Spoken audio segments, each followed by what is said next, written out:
धन्यवाद राजीव जी। यह मशीन तो पुलिस के पास बहुत पहले से है। वो जो चीज चाहे आपकी जेब में दिखा दे, आपके घर में दिखा दे, जो चाहे। आप सोचिए कि उमर खालिद अगर पिछले कई सालों से जेल में है तो कौन सी मशीन है। अगर अमिताभ ठाकुर 5 साल पुराने मामले में, 25 साल पुराने मामले में जेल अरेस्ट करके भेज दिए जाते हैं जेल, तो कौन सी मशीन उनके पास है। गिरफ्तारियों के बाद कोई आरोप पत्र दाखिल नहीं होता, सर में जमानत की मांग का पुरजोर विरोध किया जाता है, सब मशीन इनके पास है। जिसके आप सोचिए कि भीमा कोरे गांव के जो लोग पकड़े गए थे 2018 में, उनके पास क्या क्या नहीं दिखाया गया। क्यों उनको कुछ चीजें नहीं, क्योंकि लैपटॉप में इसमें उससे दिखा दी गई। सवाल ये नहीं, ये तो पुलिस का पुराना धंधा है, और इस धंधे इसको यह सरकार और प्रमोट कर रही है। कोई पूछता ही नहीं है। यह काम पुलिस का है क्या?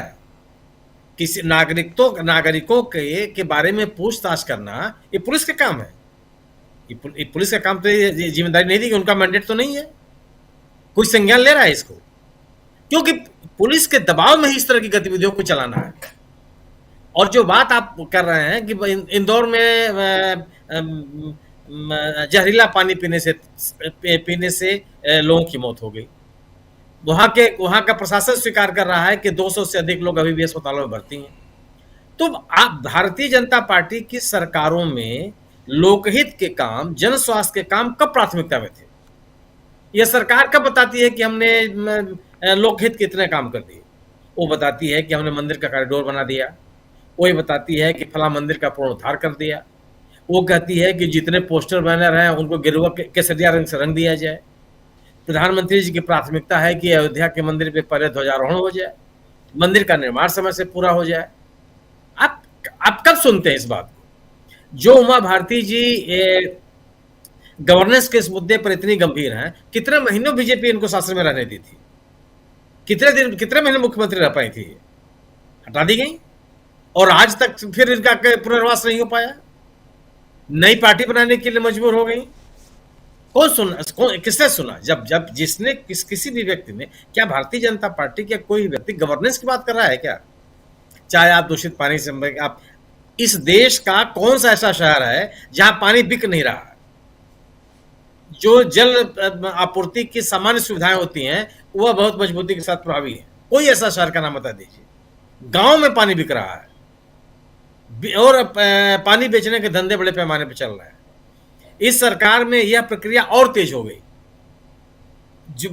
और ये जो पानी बेचने वाले वेंडर्स हैं, इनके कारण से भी जहां जहां इनके कारखाने लगे हुए हैं, पानी जमीन के नीचे का जो जलस्तर है लगातार नीचे चलता चला जा रहा है।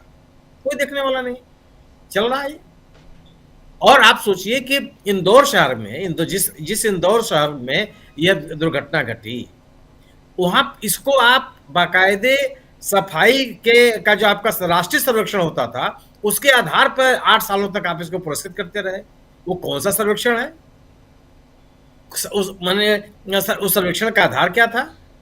क्या लोगों को, सर्वेक्षण करने वालों को ये नहीं दिख रहा था कि वहां पानी की आपूर्ति की व्यवस्था कैसी है, किस तरह का पानी पीने के लिए लोग मजबूर हैं? इस तरह की जो शिकायतें आ रही थी, उन शिकायतों को दूर करने के लिए कौन से प्रयास किए गए? ये पूरी की पूरी सरकार एकदम असंवेदनशील है। आम आदमी की परेशानियों से कोई मतलब नहीं है। यह कारपोरेट का हित चिंतन करने वाली सरकार है, बड़े पूंजीपतियों का हित चिंतन करने वाली सरकार है। गवर्नेंस से कोई मतलब नहीं। अच्छा, इसको लगता भी है कि अगर आप, यही विजय वर्गीय साहब है ना, जिनके बेटे ने नगर निगम के अधिकारी के बैट से पिटाई की थी इसी शहर में, चुन करके विधायक भी हो गए। विजय वर्गीय साहब लगातार चुनाव जीतते जा रहे हैं। वहां पूरे इंदौर पर बीजेपी का कब्जा है। तो आखिर जब इन तमाम चीजों की असफलताओं के बावजूद बीजेपी को राजनीतिक सफलता मिलती चली जा रही है, तो ठीक है, चलता रहेगा। ये विजय वर्गीय साहब के पुराने बयान आप याद कर लीजिए, किस तरह की भाषा पत्रकारों के साथ प्रयोग करते रहे, ये किस तरह की धमकियां देते रहे हैं। ये कोई पहली घटना थोड़ा है जो उन्होंने अनुराग द्वारे के साथ किया। जब भी, चाहे पश्चिम बंगाल में इनको जब जिम्मेदारी दी गई हो, चाहे मध्य प्रदेश की राजनीति में बहुत सक्रिय रहे हो, आज तो मंत्री ही हैं, यही इनकी शब्दावली रही है। धमकी भरे अंदाज रहे हैं, तिरस्कार भरे इनकी शैली रही है और चल रहा है बाकायदे। सरकार कभी भी भारतीय जनता पार्टी ने इसको गंभीरता से नहीं लिया, क्योंकि इनको लगता है कि इसके या उनकी राजनीति को प्रभावित करने वाले कारण ही नहीं है। ये अपनी राजनीति को चलाए जा रहे हैं और लोग उसके पीछे पीछे पीछे पीछे लोग भी लगे हुए हैं।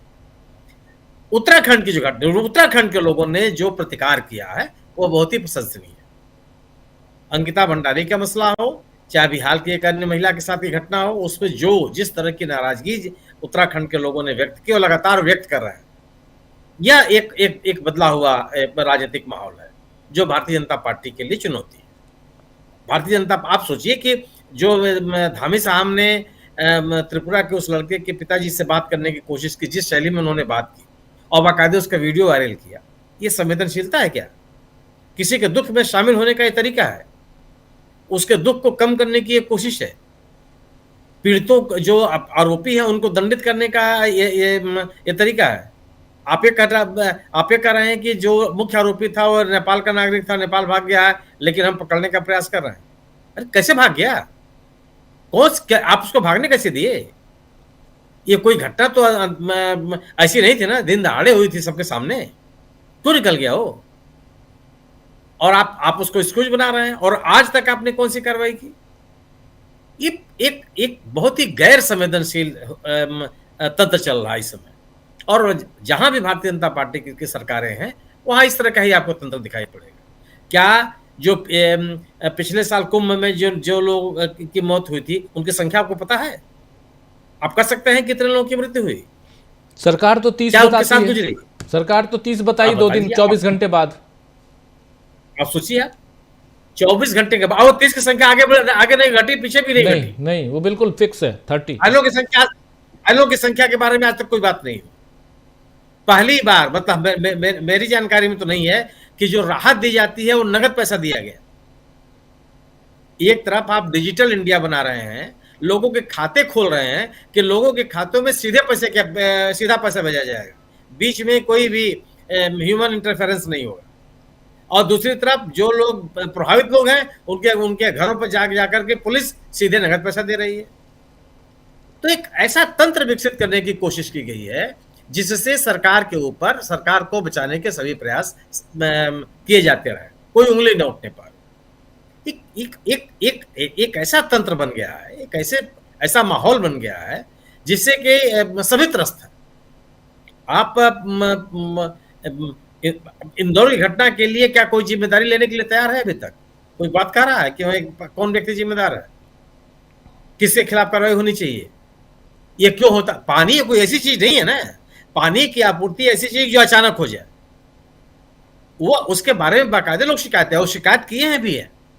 मीडिया रिपोर्ट्स बता रही है कि खराब दूषित पानी की आपूर्ति को लेकर के इंदौर में लोगों ने अधिकारियों से शिकायत भी की, किसी ने कान नहीं दिया, कोई देखने नहीं गया। और ट्रिपल इंजन की सरकार वहां पे है। एक चौथा इंजन अगर आप स्थानीय पार्षदों को मान लीजिए तो भी है, मैंने नगर निगम तो उनके कब्जे में है ही है। तो एक, चाहे वो मशीन का मसला हो, मशीन, आप सोचिए कि मशीन तो बात की चीज है, पुलिस का उपयोग कैसे किया जा सकता है? नागरिकों को चिन्हित करने के लिए पुलिस क्यों जाएगी भाई? पुलिस तो सहायक हो सकती है, मान लीजिए जो लोग इस सर्वे में लगे हों उनके साथ खड़ी हो सकती है सुरक्षा के लिए, खुद जाकर कैसे पूछताछ कर सकती है? लेकिन किया, दिल्ली में सफलतापूर्वक कर लिया। आप याद कीजिए कि दिल्ली के विभिन्न इलाकों में जाकर के दिल्ली पुलिस कैसे पूछ रही थी लोगों को, कैसे लोगों को ऐसा निकाला गया। आप संवेदनहीनता की पराकाष्ठा सोचिए कि गर्भवती महिला को भेज दिया गया बांग्लादेश, सर्वोच्च न्यायालय के हस्तक्षेप से आपको बुलाना पड़ा। पर आप किसी को भी, निश्चित रूप से हम और आप या इस देश का कोई भी नागरिक किसी भी गैर नागरिक को देश में रहने की इजाजत नहीं देता, हम उसके समर्थन में नहीं। लेकिन पहले प्रमाणित तो हो कि वो व्यक्ति नागरिक नहीं है, उसकी एक प्रॉपर तरीका तो हो यह सुनिश्चित करने का। जिसका मन होगा आप उसको कह देंगे कि नहीं आप नागरिक नहीं है, उसका कोई आधार नहीं है, उसकी कोई सुनवाई नहीं है, ट्रिब्यूनल में कोई बुलाता नहीं है। आप मशीन लगा, वो देख रहे हैं, पुलिस भी तो देख रही है कि जो पॉलिटिकल बॉसेज हैं वो किस तरह का बयान दे रहे हैं, पुलिस के साथ से चल पड़ी।